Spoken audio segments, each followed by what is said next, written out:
Mateo 13:17-23.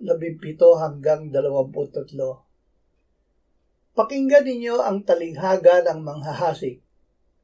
Kung ang sino man ay nakikinig ng salita ng kaharian at hindi niya ito inuunawa, darating ang masama at aagawin ang naihasik sa kanyang puso. Ito ang naihasik sa tabing daan. Ang napahasik sa mga batuhan ay iyong nakikinig ng salita at agad niyang tinatanggap ito na may kagalakan. Gayunmay hindi siya nagkaugat kundi sandali lamang tumatagal. At kapag dumating ang kapighatian o pag-uusig dahil sa salita, ay kaagad siyang natitisod.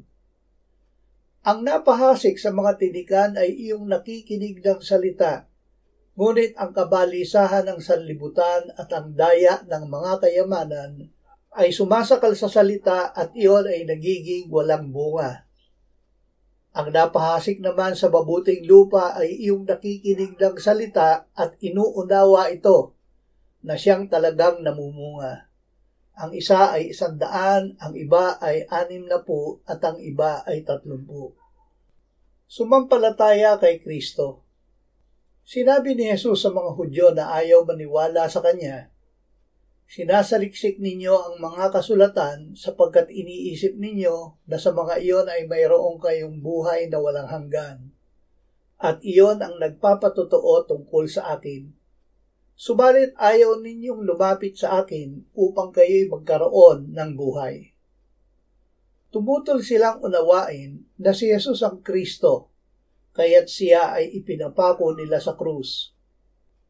Ang kasulatan na hindi nila inunawa, ngunit ipinaunawa ng Panginoong Hesus sa kanyang mga alagad ay ito: kailangang matupad ang lahat ng mga bagay na nakasulat tungkol sa akin sa kautusan ni Moises, sa mga propeta at sa mga awit. At binuksan niya ang kanilang isip upang maunawaan nila ang mga kasulatan. Sinabi niya, ganyan ang nasusulat, na kailangang magdusa ang Kristo at muling mabuhay mula sa mga patay sa 3 araw at ipangaral ang pagsisisi at pagpapatawad ng mga kasalanan sa kanyang pangalan sa lahat ng mga bansa mula sa Jerusalem. Kayo'y mga saksi ng mga bagay na ito.